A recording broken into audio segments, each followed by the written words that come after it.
Hello, you're listening to Send in the Experts with Georgina Durrant. This podcast is all about teaching and supporting children and young people with special educational needs and disabilities, SEND. I'm Georgina Durrant. I'm the host of this podcast, brought to you by Twinkle SEND. As a former teacher in SENDCo myself, I wanted to create a platform to share some of the amazing things that my guests are doing to support learners with SEND. So whether you're listening on your commute, tuning in whilst walking your dogs, or curled up on the sofa with a nice cup of coffee, thank you so much for joining it. In this episode, I have the real pleasure of speaking to Cathy. Cathy is CEO of Autistic Girls Network, a charity supporting and campaigning for autistic girls and their families. She's part of a neurodivergent family and understands the struggle to get accommodations for SEND because, in her own words, she's in the thick of it for her own family. Hi, Cathy. Lovely to meet you. How are you? Hi, I'm fine, thank you. And thank you for having me. You're very welcome. So, autism in girls finally seems to be a bit of a hot topic. Yes. And I know our listeners of teachers, head teachers, TAs, SENDCos are going to be really keen to learn more about supporting autistic girls in their schools and classrooms. I think your Autistic Girls Network is absolutely brilliant. Oh, thank you. There must be so many families and young people so grateful for everything you're doing. And it's quite a network. I believe you've got over, 7,000 members on your Facebook group? We've got 8,500 members in our Facebook group, yes. Wow, that's a lot of people that you're supporting. It is a lot of people, yes. Could you tell our listeners what the Autistic Girls Network is then, in case they haven't heard about it yet? Yes, sure. So Autistic Girls Network has been around for about three to 4 years now. I can't even remember. It wasn't founded by me. It was founded by another lady called Mandy, who had multiple autistic children, but it took a lot longer for her daughter to receive an autism diagnosis than for her sons. And this is very, very common. Mm-hmm. Research shows on average an autism diagnosis is about 3 years later for girls than for boys. And obviously when you're a child, 3 years makes an awful lot of difference. Absolutely. Not to mention that it takes such a long time to get a diagnosis at the moment anyway, especially after COVID. There are some areas in England where it's taking 4 years to get an autism diagnosis. And that's for everybody. So on average, girls are going to be longer than that. So I took it over about 2 years ago now. Okay. And really wanted to turn it into a registered charity, which I'm very pleased to say happened last month. Brilliant. So that was great. That has been months in the waiting for the Charities Commission.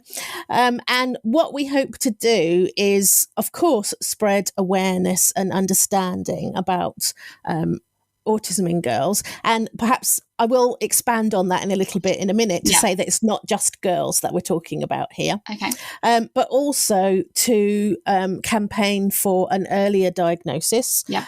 So that means talking to health professionals as well and local authorities, which we are starting to do. Also to really make a difference in the mental health side of things. Yes. Because unfortunately, I would say a majority of the families in our Facebook group do have dealings with CAMHS because their children do have mental health issues. And not all, of course, but many of these mental health issues are caused by a late diagnosis and by schools not understanding their autistic needs, basically.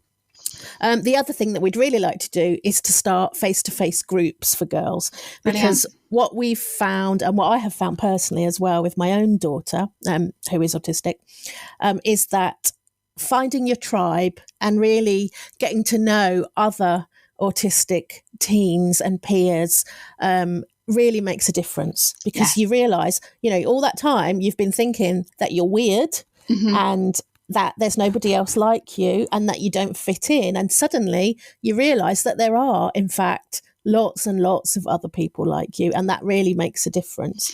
And so that's the message that we'd like to spread.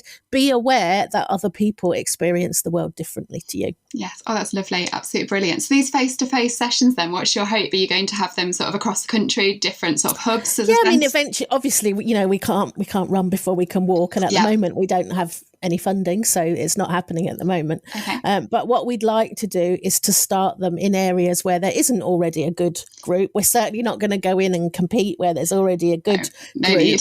That would be silly. But yes, we'd like to start them in areas where we know that there are a lot of autistic girls, which is just about everywhere, really. And we'd like to start them, and they would be run on a kind of a reverse franchise basis, if you like. So obviously we can't personally staff them all, but we would be looking for volunteers who could be DBS checked, etc., and who would follow a format that we come up with, and we fund it so that it can reach girls that otherwise really aren't being supported very well. Yeah, that's wonderful. I hope it goes well. So your background then, why are you so passionate? You touched on that your daughter's autistic. Is that what led you into this? Yes, I'm both my children are autistic. I've got a boy and a girl, and both of them weren't diagnosed until they were in their teens. Right. So for my daughter, I'm not going to go into her story because that's her story, not mine. Mm-hmm. But mental health definitely played a part. Yeah. In a kind of a she was diagnosed in crisis, basically, right. And this follows a pattern that we see over and over again in the Facebook group, where even if flags have been raised and that perhaps they are on the waiting list, they aren't getting the support that they should be getting in school. Okay. The schools aren't really putting in any meaningful reasonable adjustments for them until they get diagnosis, which actually isn't what's supposed to happen. But it's causing mental health issues. Absolutely. And a lot of it is to do with sensory stuff, but not always, because really good assessment is needed to find out, for example, do they have poor working memory? Are things like interoception, which is how you feel things in your body. Yes. Is there an interoception issue? Do they have alexithymia, which is being able to identify and express your emotions? Yeah. What we have found is that those three things are the biggest issues. Mm-hmm. And once you get some knowledge and understanding around those three things, you can start to make a difference. Absolutely. So your hopes for schools then would be that there'd be more training, presumably more understanding of autism in girls, so that children can be identified sooner rather than waiting until they're in their teens. Yeah, I mean, there is already good training available. Training is available from the Autism Education Trust. Mm-hmm. So it's not like anybody has to invent the wheel now. That has been around for quite a few years. It has autistic involvement. And it is partially funded by the D of E, as far as I know. Now, it's not completely free, but I think most LAs do offer at least the first level of AET training to schools, but a lot of schools don't take it up. So right. I would say that there needs to be a willingness to learn, and it also needs to be a whole school, whole school awareness. It's not going to happen properly if it's only cascading down from one person. Yeah. Absolutely. So Autistic Girls Network used to be called FIGS UK, is that right? Fighting Inequality for Girls on the Spectrum. So why did the name change? Is there a reason behind that? I mean, partly it was pragmatic reasons. I'm in marketing. I run a digital marketing agency, totally separate from Autistic Girls Network. It's what pays my bills at the moment. And, in terms of attracting people who are just looking on the internet or just searching Facebook, it makes much more sense to have the word autistic in there. Have the word autistic and girls in the title. And perhaps now is a good time to say that it's not only girls that we want to help. There is no female type of autism. That doesn't exist. Some girls present classically, you might say, although I don't really like that term either. Some girls present in a more external way, which tends to get recognised, but the majority of girls and some boys and some non-binary children have an internal presentation, and that's what is happening here in most of these cases. The presentation of autism is very, very internalised, so you're not really seeing the kind of behaviours which make it obvious that the child is autistic, and that's why they weren't diagnosed when they were 3 or 5 or whatever.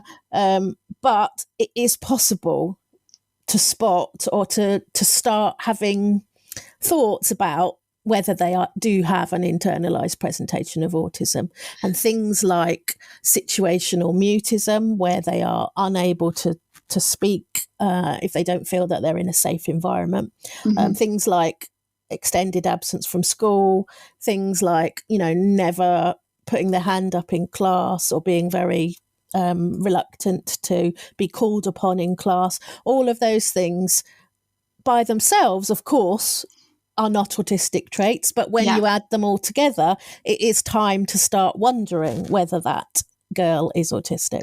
Okay, brilliant. That sort of leads on to my question, because I was going to ask for our listeners, because there'll be SENDCos, there'll be teachers listening who are thinking, how am I going, if it's internalised, how will I know if there's a child in my class who could be autistic? So you would say looking for those things, looking for a collection of these things, them not putting their hand up very often. Going to be things like, as soon as there are mental health issues, that is, you need to be thinking about whether there is autism or perhaps ADHD behind it. As I said, situational mutism is a big flag, and I deliberately don't use the term selective mutism because it's not a choice. No, it's that child is feeling very, very unsafe, and that is why they won't speak. And eventually they will, once they feel safe, they will start to speak again. But it's definitely, I couldn't say if a child is situationally mute, they must be autistic, of course. No. But it's definitely something that raises flags for me. And there will be other things, things like friendships. Girls do tend to have friends, and just like autistic boys can have friends, of course they can.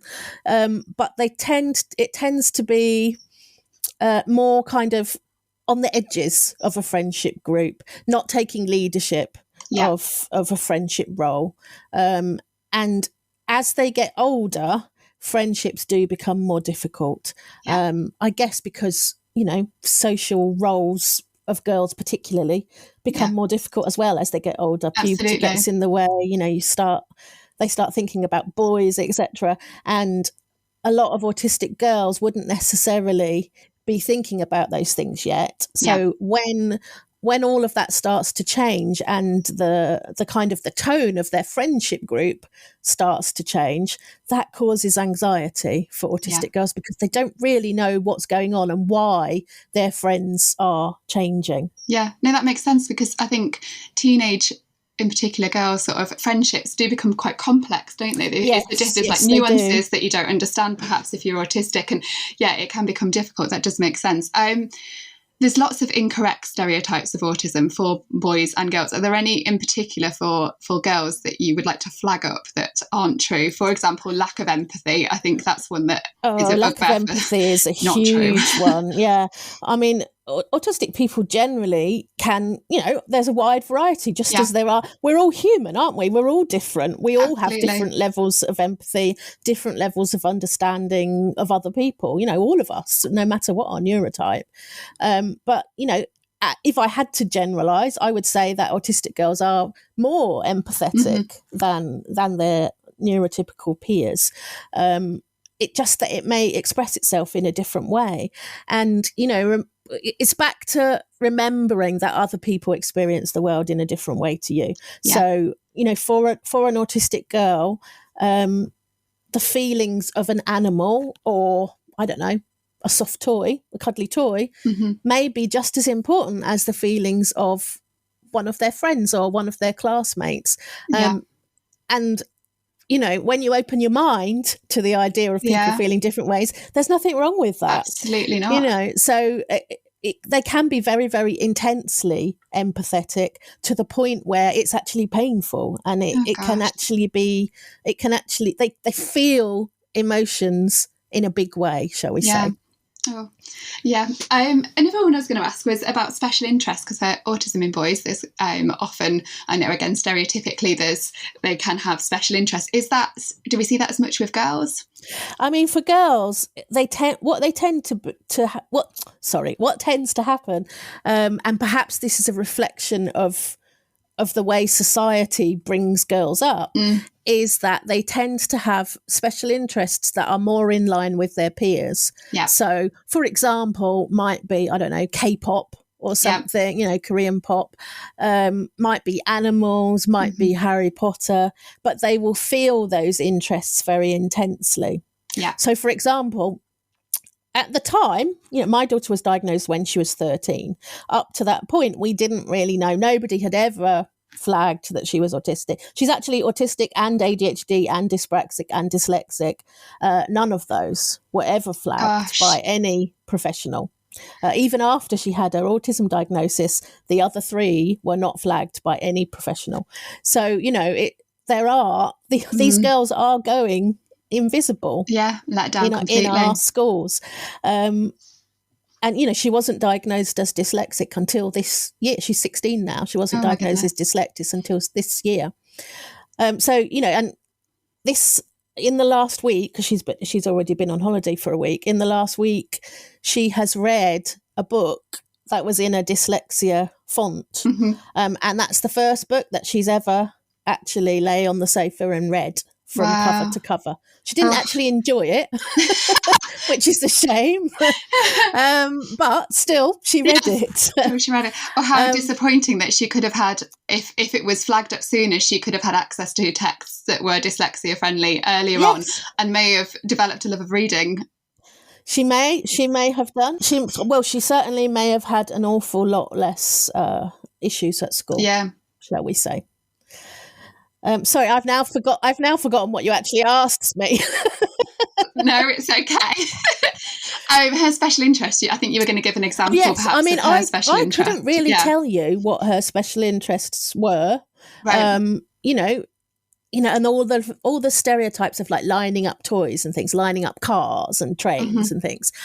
When I think back, she used to line up Monster High dolls, but at the time. Never occurred to me that was anything, you know, different to her peers. Because, of course, you don't go and see their friends playing in their houses anyway, do you? So, you know, your normal is your normal. No. So, you know, not that there's anything wrong with lining up Monster High dolls anyway, or trains or cars. No. Now I'm very aware of her special interest, and it's actually a highly autistic special interest, because she is passionate about I suppose minority groups and social justice. Brilliant. And that's a very, very common. Autistic people generally like to stick up for the downtrodden, shall we say? Oh, that's wonderful. And have a really, really strong sense of social justice. I personally think that ought to be a diagnostic trait of autism. And you know, it's something that we should celebrate. Absolutely. It's a fantastic thing. We need people like that, don't we? More people like that. Exactly. Well, I mean, don't get me started. I think many of the really important things that have happened to the human race were probably due to neurodivergent people, I think. But of course, I can't prove any of that. Perhaps a little bit too deep to go into now as well. Yes. What about sensory differences with girls as well? Is that, I know we've spoken about interoception, sort of internal ones, but in terms of like external, in terms of sensory differences, can they be oversensitive or undersensitive to sensory stimuli? I don't think that this is something that can be generalised by gender. I think there's probably just as many boys who might have strong sensory issues, and I think it's very much an individual thing. Certainly for my daughter, sensory stuff, and my husband, who's also autistic, and to a lesser extent me, sensory is really, really important, and probably at times among the most disabling things for her. So she's very, very sensitive to noise. Probably, I mean, it's not diagnosed, but probably has misophonia, which is like very strong sensitivity, even painfulness at everyday noises. Gosh. So it's not like really loud, like a car alarm or something, although that would be painful. But, you know, even things like other people chewing, we don't sit at the dinner table in our house because it's painful for her. Gosh. And she wears headphones a lot, noise cancelling headphones a lot. So I mean, that, you know, that's one of the things that definitely would be a reasonable adjustment for many autistic children in schools. I imagine the dinner hall would be an absolute nightmare for some children. I mean, she's not at mainstream school anymore. No. But when she was, for at least a year before she stopped going to school, she couldn't go in the dining hall. In fact, for the last 6 months, she didn't eat at school at all. Oh, but that was incredibly worrying. And that's, you know, that if that starts happening, that's also another flag. For autism, as is any kind of eating disorder. Yes, absolutely. Now, I was reading on your blog, on your website, there was a specific blog I read yesterday written by Emily, who's autistic, and she's one of your trustees, I believe. And I'll freely admit, I was in tears reading it. It absolutely broke my heart. I don't know if it's because I've got a daughter myself, or if I just reading what she had written, I just found really, really upsetting, and how that she'd been failed by school. I don't think there's any other way of putting it, to be honest. And just the way that she felt about herself. And I'll read out one little bit for our listeners. She said, "I grew up believing that there was something fundamentally wrong about me. I knew I didn't seem to fit into the world. And because I couldn't pinpoint why, I believed it was me. I came to the conclusion that leaving this world was the best option." Now, it's horrifying, isn't it? It's something you hear a lot of. Yes, we hear a lot of that. We hear it a lot. I have probably a week doesn't go by that I don't have a parent messaging me about something like that. Gosh. So do you think this is down to later diagnosis or not being diagnosed at all? My daughter thought that she was going mad because she knew that there was something different about her. But she didn't know what, and nobody had ever flagged autism, so it wouldn't have occurred to her that that's what it was.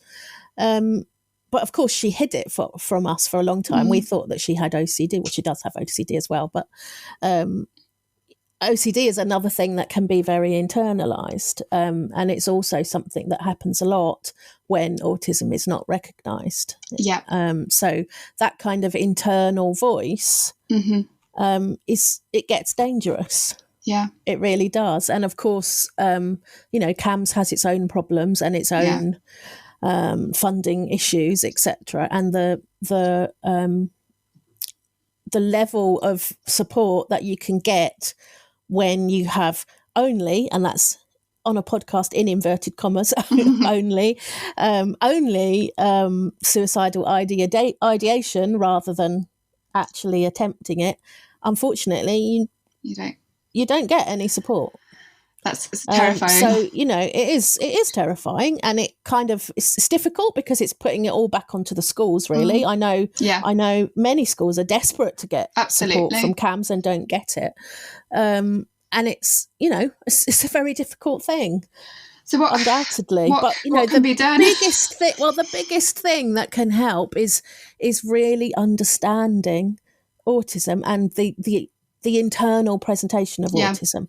And there is a pilot project funded by NHS England, which I'm involved with my other hat on as my local parent carer forum, called the Autism in Schools project. And the reason that is funded by NHS England is because of the high level of referral for Tier 4 CAMS, which is inpatient CAMS. And they recognise that, this is obviously causing a huge, inroad into their budget. It's all about the money, isn't it? Let's face it. And they recognise that it actually would be cheaper to fund the Autism in Schools project than it would to fund all of these young people going into Tier 4 CAMS units, of which there are not enough anyway. And it's really looking at educating school staff on autism and how it can present in a way that perhaps they weren't aware of before, in a less traditional, classic way than they were aware of before, but also working with parents and working with the local parent carer forums to set up mini parent carer forums in the schools, which will hopefully foster a better relationship between parents and schools. And also, depending on the project, because each local area will be doing theirs differently, but we're actually working on identity. So identity for the autistic young person and how they can recognise their identity and find their tribe and be more happy with themselves, basically, and be able to be their autistic self rather than mask their autism. We haven't actually really talked about autistic masking. That's one of my next questions, actually, Cathy.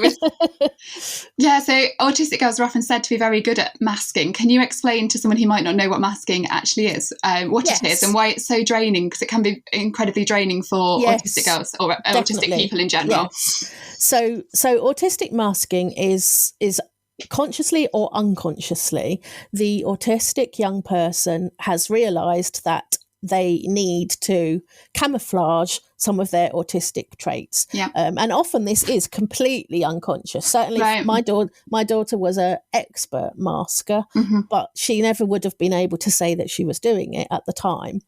And it's really trying to fit in because of the stigma of being autistic, basically, which very much exists. It's trying to fit yourself in with your peers so that you don't stand out and you don't get bullied and you don't get teased, and it's hiding your authentic self, and it's a 24/7 effort for some autistic people. Well, I guess they're not doing it while they're sleeping, but you know what I mean. It's a huge effort, and not only is it completely exhausting, but it's also really, really bad for your mental health. Absolutely. Because you're hiding your identity, you're hiding your autistic self, and that's not going to be good for anyone's mental health, is it? No, absolutely not. And do you think that's one of the reasons then, presumably, that girls and boys who are autistic, if they're masking, they're not getting diagnosed as easily because it's not as apparent? Yeah, I mean, they're trying super, super hard to fit in. And so, it is going to be hard to spot them. And because for them, they feel like their life depends on it. Gosh. And then, it's very hard to drop the mask after that. So I would say it took my daughter probably a good year to drop the mask, even properly at home. And now at home, she is completely different to how she was, pre-13. I mean, I guess she would be anyway because she's obviously 3 years older. But, even so, she is completely different. And, it's when you're masking, you can't learn any of the things that you would otherwise have learned to do, such as self-regulate your emotions. So if you don't know that you have a big sensory issue and you don't realise that everyone else is not in pain from hearing people chewing, for example, because it is actual physical pain, as I said before, your normal is your normal. Absolutely. So you're not going to realise that somebody else doesn't feel that way as well. And so, of course, you're thinking, why isn't everyone else having a problem with this? It's just me. There's something wrong with me. I'm faulty. How are they managing to sit there and listen to this sound that's causing them pain and not be acting the same way I feel? Exactly. So, it's not surprising really that she thought she was going a bit mad. That's interesting what you said about masking at home as well. I think a lot of people presume that they've heard like the Coke bottle scenario, the idea that at school you might mask, but then when you get home from school and you feel more comfortable, then that's when especially with younger children, that's when the emotions come out and the mask might, they might not be masking as much. Is that also something that can happen? That's definitely something that can happen, but it can also become even more internalized, and that's where the serious mental health issues start coming, because you're even internalizing the trauma of the Coke bottle effect. And so that's when, you start hearing voices, etc., etc. It it is really, really important that these girls are recognised as autistic much earlier, because if knowing what we know now and understanding things like interoception and alexithymia, it allows you to not only upskill and educate everyone around your child, but to let your child be able to understand those things so that they can self-regulate themselves. So now, my daughter, for example, has kind of an internal checklist of things that she can do if she starts to feel really stressed and anxious. And I can still, it's still pretty obvious that she's really stressed and anxious. For example, she's just had her booster jab. And that makes her very stressed and anxious, and it's pretty obvious to me when she's in that state. But there are things that she can do. So she definitely needs vestibular movement. So she goes and paces up and down the garden, and that really helps her. But imagine all those years of being at school and having to keep still in class and things like that, when actually she should have been up and walking, and moving about. So and there's, that's, who knows what the actual prevalence of autism or neurodivergency in general is. It's certainly not the 1 in 100 that the National Autistic Society says. Yeah, I was going to build on that, because I think you've mentioned, haven't you? Yeah, that they're saying it's 1 in 100, but you think it's probably more like. What did you? Well, there are numerous studies in the US. We don't really seem to do that kind of study here, unfortunately. But the latest study in the US is 1 in 44, and that's by the CDC, so that's an official figure. But they were only counting 8-year-olds. Right. So there are a huge number of people, especially girls, who are not diagnosed until after they are 8. So it's not including any of those people. Yeah. So 1 in 44 is definitely wrong. It's definitely more than that. There has been a study in Northern Ireland, I think, which found something like 1 in 22.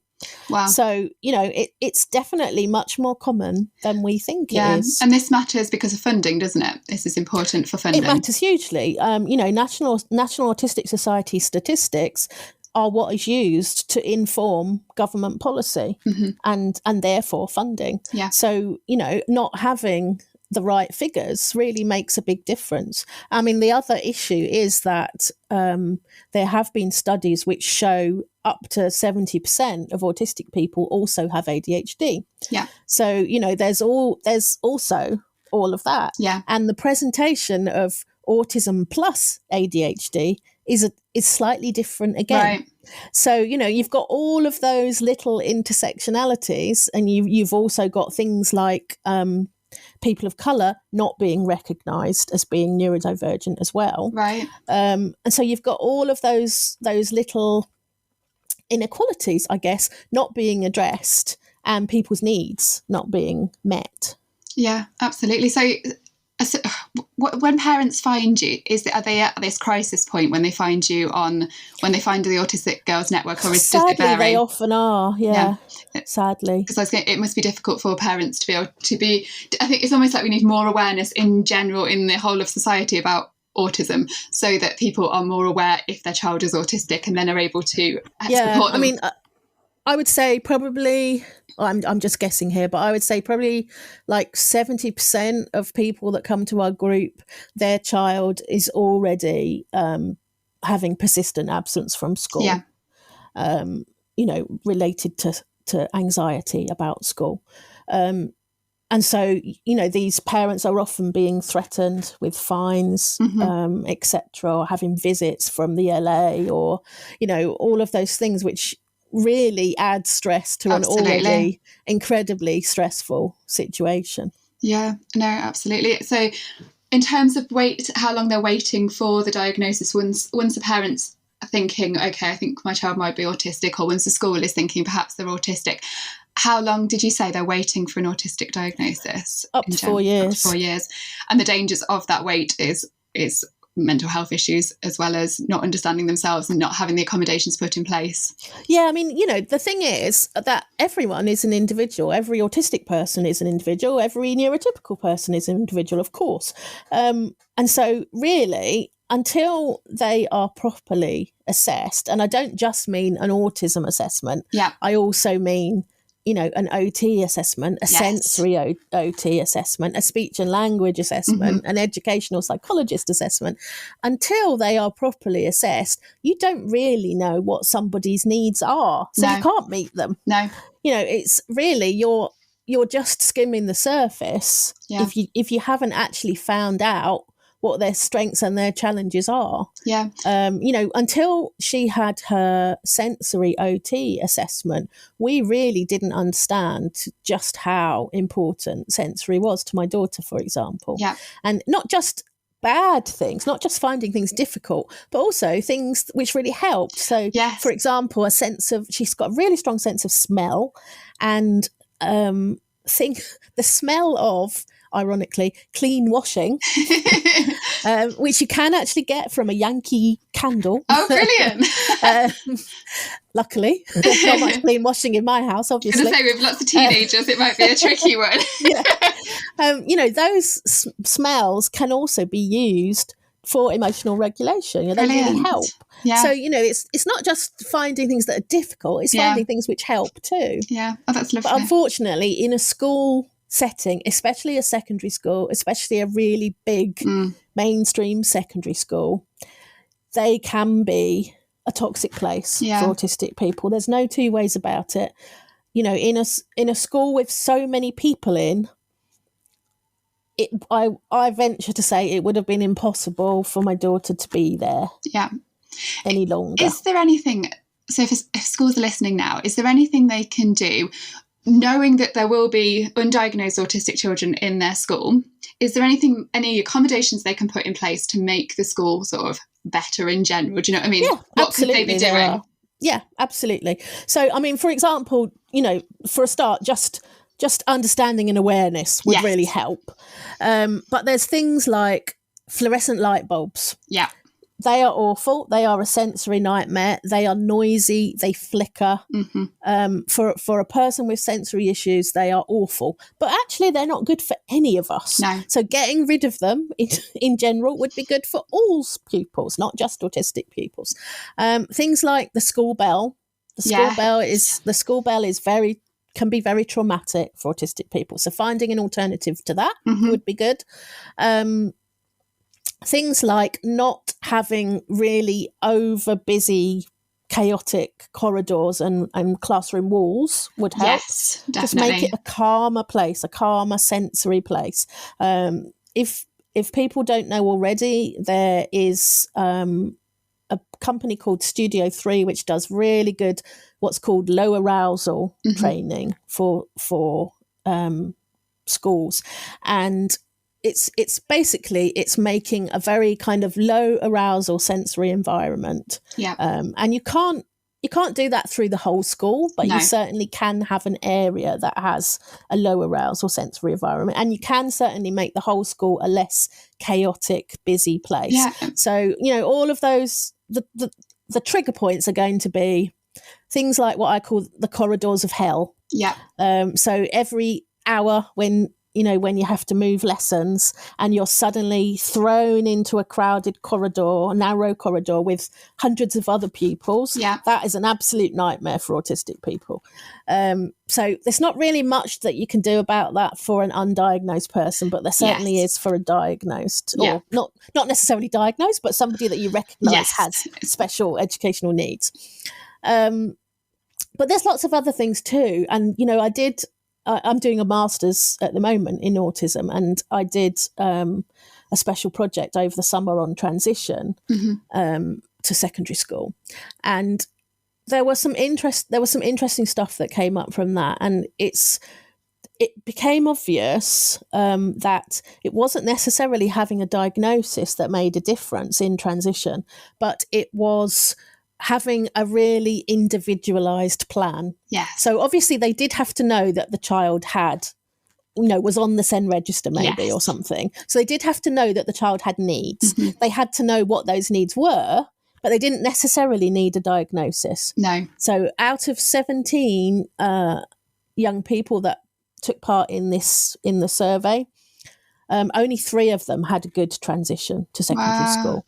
And those 3 were the schools that had very, very good individualised transition plans for those children. But one of them was not diagnosed. So it wasn't to do with being diagnosed or not at primary school. It was to do with recognising and being aware of the need and making accommodation for that. Yeah, and having those meetings between the primary school and the secondary school. Yeah, and transition is it should be a long process as well. Yeah. For an autistic person, it could well last for 2 years, that transition. A year before and 2 years after. So you certainly, for an autistic student, or for somebody that you suspect is neurodivergent somehow, that transition should still be happening, right up until the end of year 7 at least. Yeah. You should still be putting special things into place for that pupil. So teachers listening in primary schools at the moment, then they should be thinking, if they've got somebody in mind, they need to be thinking in year 5 really how they're going to start that transition to the next school. I know there are transition activities that do start in year 5, but even more so for that child. Yes. And that child, what's really important as well is a person who really understands. Yes. I mean, it'd be better if it was more than one person, but at least one person who really understands and who can kind of mentor that child and who that child can go to if they have a problem. That was that came up as really, really important as well. And friends were important. And I wonder whether this was why my daughter didn't break down until year 8, is because she moved up with 17 people from it was a feeder school, her primary school. There were 17 of them that went to her school, and 2 of her really good friends were in her class. And we think, I've asked her about this since, and we think that insulated her from the otherwise perhaps really disabling effects of transition. Yeah, absolutely. On secondary school. And what strikes me as well is when you're talking about, simple things that school could be doing, is it's not just beneficial to autistic children, it's beneficial to everybody. Yeah, it's absolutely. not, they're not extra. It's a bit like when you talk about making a school more dyslexia friendly, the benefits come for everybody. It's useful. There's no reason why you shouldn't be doing them.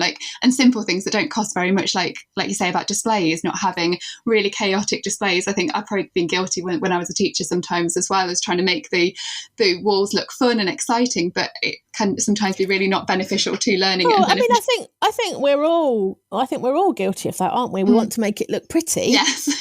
But it's we come back to the same thing every time, is we have to open our mind that other people experience things different ways, and the way that we think isn't necessarily the right way. Yes. There isn't a right and wrong way. There are just lots of different right ways. Absolutely. I think that's really important. I wanted to touch on, so Melanie Sykes in The Guardian in November, she wrote that she said that the education system should be torn down and rebuilt. And I wondered what your opinion on that was, if you're quite as extreme as her. I agree. No, I absolutely agree with her. Yeah. What would you, if you tore it down then and rebuilt it, how would you rebuild it differently? I wouldn't have, these huge schools. I mean, it's all very easy for me to say, isn't it? Because obviously I'm not in charge of the funding. No, but in an ideal world. I think most of the issues that schools and CAMs have are down to funding, and probably a lot of teachers would agree with that, I should think.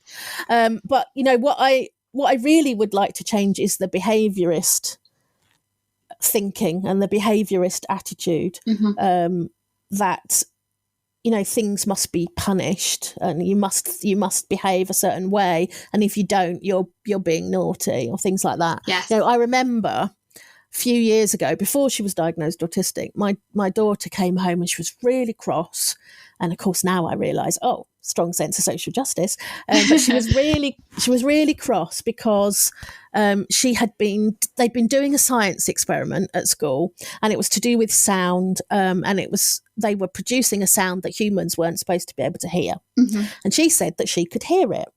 Wow. And the teacher didn't believe her, but she, very unusually for her, she pushed back and said, no, yes, she could hear it. because she could. Yeah. She wasn't lying. And the teacher thought that she was lying and being cheeky. I don't know. And she got a detention for it. Oh my goodness. And she was absolutely outraged at this. And so am I. When I think back on it, I'm really outraged. Yeah. And, the reason that happened was because that teacher couldn't understand that somebody experienced the world in a different way to them. And because they couldn't hear the sound, and because they'd been told that humans can't hear this sound because, everything is based on neurotypical society, they thought that she was lying and that she was being rude and cheeky. Oh my goodness. But so how invalidating must it be for a teacher to tell you that you can't hear a sound when that you know damn well you can hear that sound. You've just heard it. Absolutely. Yeah, no, I can completely see that. So in terms of what you're doing, are you currently writing a book? Have I researched you correctly? I believe you're writing for the same publishers as me, so Jessica Kingsley Publishers, is that correct? Yes, that's right. Can you tell us more about your book? How much you're able to tell us? I have the first draft is with my editor. Very good. Yes, it's a book for parents of late diagnosed children, so tweens and teens, basically, because I was going to say the pathway is different for if your child is diagnosed earlier, but actually the pathway is non-existent. Yeah. If your child is diagnosed, past about 10, really there's no automatic support that comes into place that otherwise might have happened if your child was diagnosed at, let's say, 3. I'm not saying that the support that you get when your child is diagnosed at 3 is great either, but it is better than when your child is diagnosed later. Yeah. And of course, if your child is diagnosed later, then often things have got much more complicated because all of the issues that we've talked about have come into play. Absolutely. So who is your book for, parents then, or for It's for parents, yeah. Brilliant. But obviously it'd be a useful one for teachers as well to check out. Yeah, there'll be plenty in there for teachers too. So for people who want to know more about Autistic Girls Network and autism in girls in general, can you give us some links? Where do they need to go? Yes, so our website is autisticgirlsnetwork.org. And our Facebook page is called Autistic Girls Network. So if you just search that, you'll be able to find it. On Twitter, it's slightly more complicated because the name was too long. And Autistic Girls is already gone. So it's Autistic Girls _ on Twitter. And on Instagram, it's Autistic Girls Network. Fantastic. And if they wanted to, because you're a charity, so people may want to help support you, hopefully, from listening to this. If they wanted to support you, how can they do that? Yeah, we do have a GoFundMe page, which is pinned to the top of our Twitter. Mm-hmm. We are always looking for volunteers. We would love people to come forward to say that they need a group in their area. And possibly volunteer to lead it. There would always be at least 2 leaders, so they wouldn't be stuck on their own. Brilliant. And we are just basically waiting to get funding for those, and then they will be off the ground. So. Yeah. If there's a SENDCo or perhaps who's listening to this and thinking they want their school to know more about autism in girls, do you offer training to them? Could they get in contact with you as well? Yeah, we can offer training, and actually one of our trustees is an ex-head. Oh, wow. And she's autistic herself, and we are currently thinking about the training that we can offer. Fantastic. So yes, there will be training coming up in 2021. 2022. Oh, yes. Don't worry. 2022. I'm a year behind already. I was trying to work that out then with the podcast timing of when it comes out. It's like 2021. Yeah, 2022. No, that's fine. So thank you ever so much for joining us. Is there any sort of ending remarks, anything that you want people to take away as a takeaway message about autism in girls in general? Yes, I would. I know I've gone on about it, but I would just like to say, really open your mind. And, there are some good videos, and we have a resources page on our website, and we link to some of these videos. There are some good videos that give you more of an understanding of how an autistic person might feel in a very disruptive sensory environment. And I would say, have a look at those and just try to open your mind and just have a look around. Do do a walk around your school and do a kind of a sensory audit. I know it's hard when you don't necessarily understand yourself, and this is part of what we'll be offering in the Autism in Schools project, is a sensory audit. But just kind of walk around your school and see if you can find where the trigger points might be for somebody that's very, very sensitive to touch or noise or smell, and just try and see if there's anything that you could do to alleviate that a bit. And all of these things will start to make a difference. Yeah, that's brilliant. Really good advice. Thank you ever so much for joining us, Cathy. You're very welcome. What an interesting guest and such an important topic. I don't know if you could hear it in my voice, but when I was reading out that extract from the blog post by Emily, one of their trustees, I found hearing her experience or reading her experience really, really upsetting. And it's made me think that we need to do a lot more, perhaps as a society. I think Cathy has given some really tangible, useful advice that schools can implement to help make a real difference to autistic children in their setting. So please do go and check out their website and the wonderful things they're doing. Once again, thank you for listening to Send in the Experts with me, Georgina Durrant. Please subscribe to our podcast if you're not doing so already, and help us spread the word about this podcast. See you next time.